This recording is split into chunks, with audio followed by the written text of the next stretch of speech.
Hi everyone, Just Right Snowboard channel here. I'm Lars Horstman with one last talk to wrap up this season. I want to talk to you about the conclusions that I've drawn from the overwhelmingly positive response to the content on my channel. Thanks everyone for the support right away here. And about an image that I've been having of the snowboarding industry as a whole for quite a while, which I found further confirmation for over this past winter. There's also a few people that I need to thank here, and I'm going to give you a tiny bit of an idea of what's going to happen here next season. So this season has been really different for me. Since 2013, when I first permanently moved to Fernie, this has been the first season that I didn't work at Edge of the World board shop. And the part of that work there that I enjoyed the most was basically sharing my passion and my knowledge with people and make their experience on snow a little bit better. Now, luckily, starting my own little tuning business here in town and also kicking off this YouTube channel and continuing my work with Stranda snowboards has enabled me to keep doing this. And it's really, really fun because now through this channel, it's actually happening on a global level. It's quite exciting. Now, the overwhelmingly positive response that I've been getting here on this channel is painting a picture, actually two. The one thing that I got confirmed, I've been holding this opinion for a long time, and I got it confirmed. First thing is there isn't enough really good knowledge about snowboarding gear out there that is accessible and easy to understand for all the riders out there. The second thing is that the older crowd in snowboarding, the older riders, and I want to say 35 plus, not that old really, is somewhat being ignored by the snowboarding industry in multiple different ways. And I kind of want to dive into this here a little bit. So in regards to knowledge about gear, some of the feedback that I've been getting on the episodes about boot fit and boot sizing is really telling a story. Like, there were some people saying they've been snowboarding for over 30 years and they've never been given that kind of advice around fitting a boot properly. So I've experienced this a million times working in the shop.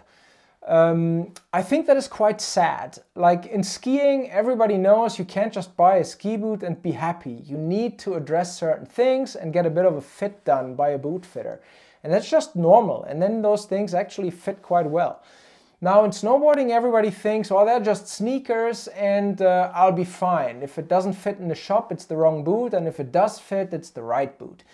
There's way more you can do, as you know now after watching my episodes.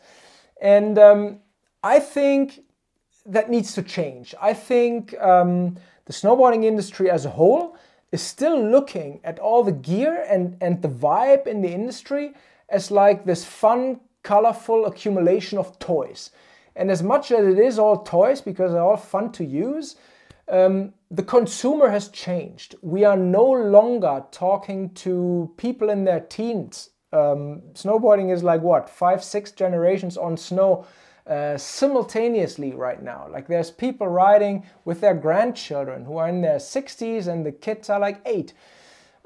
So all these people need gear. All these people, they have a different approach to the sport. They have a different desire. They want a different outcome from a day spent on snow.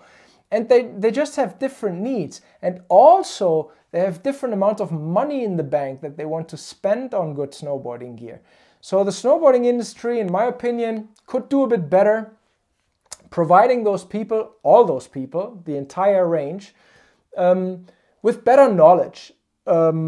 Stop wrapping everything into all these marketing hype terms. I don't think it's needed. People are demonstrating, at least on my platform here, that they really appreciate some form of clearly spoken, factual information about board shapes, about boot design, about how to center your bindings, what angles you should maybe try or at least not be afraid of trying. And it's very interesting to observe this through the lens of a content creator in this very vast open snowboard world. To dive a little deeper into this age bracket thing, I need to come up with my own YouTube stats here. YouTube is really good in providing the content creators with their viewers' habits and all kinds of statistics. And in regards to my subscribers and viewers, it's interesting to see what my main age group is. So the main age group is between 35 and 45. And then the groups below and above, 25 to 35 and 45 to 55, are actually of equal size and also fairly big. Now the age group 15 to 25 is barely existent. And that really confirms what I just said, because I believe that that age group, the 15 to 25, they do actually respond to trends and hype and all that stuff that the snowboarding industry is constantly pumping out, right? Where at 25 and then certainly at 35, you start to question things a little bit more, and you have different demands and you want to be spoken to in a different way as well. I sometimes had the impression that 35 plus riders or even people in their 40s and 50s, simply, they almost feel a bit uncomfortable to walk into a snowboard shop and ask all their questions, because the people they're talking to there are significantly younger, and there's a disconnect going on. And the snowboarding industry as a whole, in my opinion, doesn't necessarily do anything to get these people back, to include them. The lingo keeps going with Bean Boozled Tech something descriptions of product. And there's very few companies that speak a clear language, as in like addressing why this product is made a certain way to cater to a certain type of riding style, or is better for a certain rider than for another. And the dialogues that I've been having here on my platform, whether that's in private messages or in the comments, really contributes to this picture that I've been having for a long time. It clearly says there is a demand for knowledge and hard facts out there, and that demand is mostly raised by a slightly older snowboarding demographic. The best example from my own snowboarder life that I can come up with to explain this better is Stranda. And I've been getting tons of messages over this winter regarding those boards, and mostly those messages came from people that are a little bit older, as in 30 plus.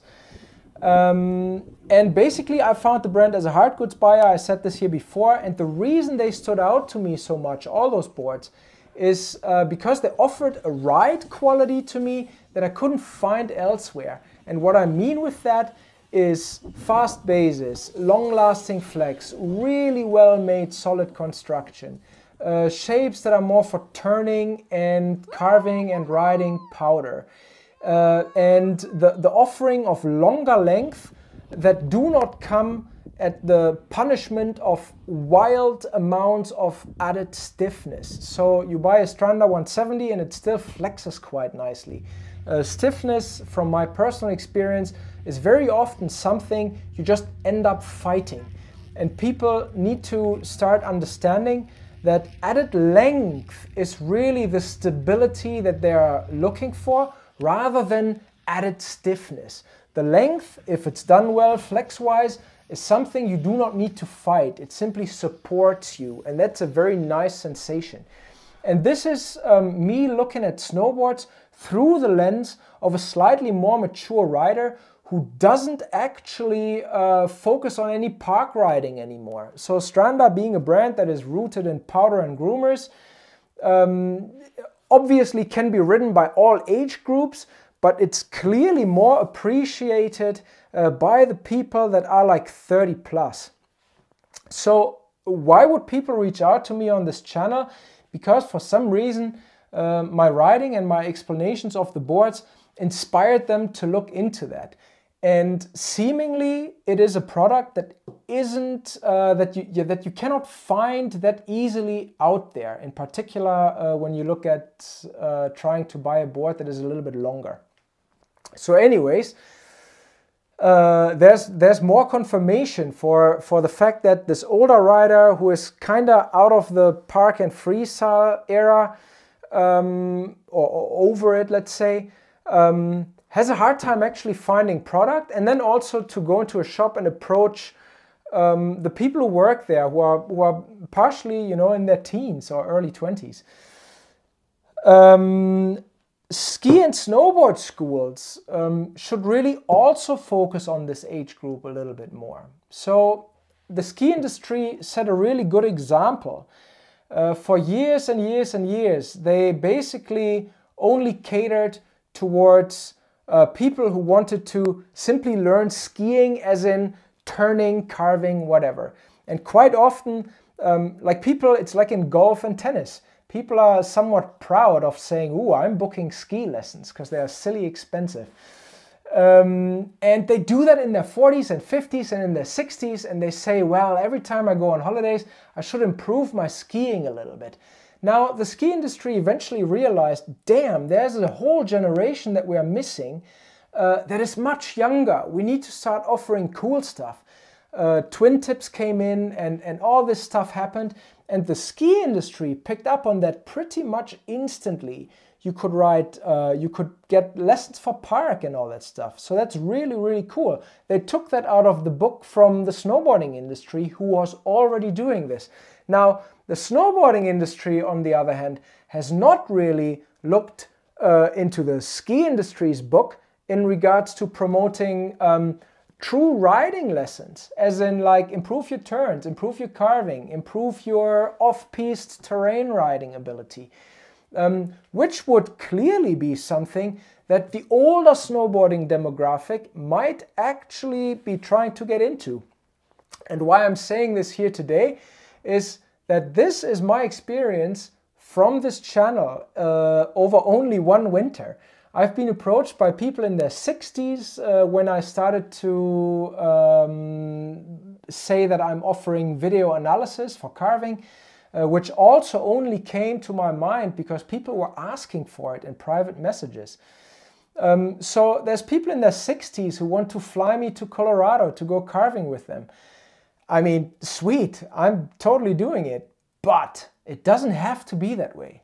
Every snowboard school out there should wake up to the fact that we are no longer a sport that is teenagers only and cool stuff and lifestyle expression, but it's actually a full sport now. It's a fully grown thing. There's 6 generations on snow simultaneously, grandfathers with their grandchildren, and they all have different needs, and there's also different kinds of money to be made. And this shouldn't be the motivation, but unfortunately for somebody in the business of making money, that is always the one thing that eventually makes them wake up.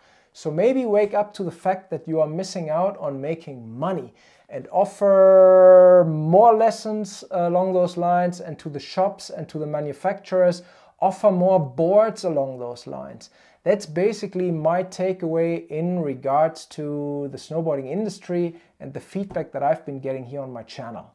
Otherwise, it's been a season with tons of ups and downs. It's been probably my number 2 worst back pain season of all years that I've been snowboarding.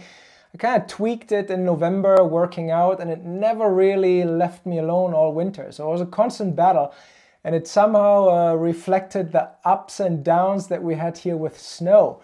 I think that was a global one. I'm not sure where it was consistently good. Definitely not here. It went up and down all the time.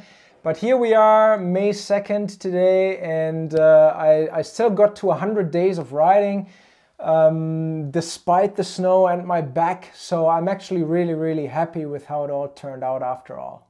Content-wise for next season, there's still a whole lot of stuff on my list that I didn't get to do this year.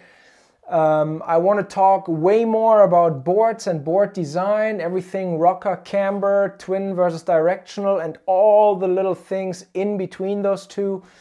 We'll dive way deeper into that next year.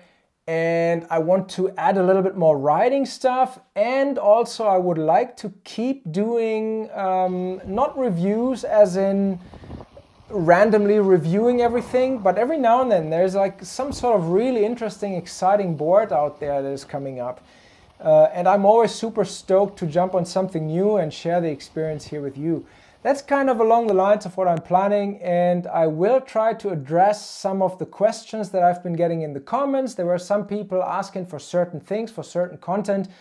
Yeah, and I'm going to try to make sure that I cover that as well. It's nice to turn this into a bit of an interaction, so please keep commenting, keep telling me what you're missing or what you're happy with as well. It always helps to keep me motivated. Yeah, so that's that for next year, and I hope that we will grow on this platform together. The people I need to thank is first and foremost all of you guys out there watching this stuff. I'm simply blown away. Like, the comments that I've been getting here are so insanely positive, and people are so grateful that sometimes partially some of you made me well up reading it. No joke. So thank you very, very much for watching and commenting and seemingly enjoying what I'm doing here.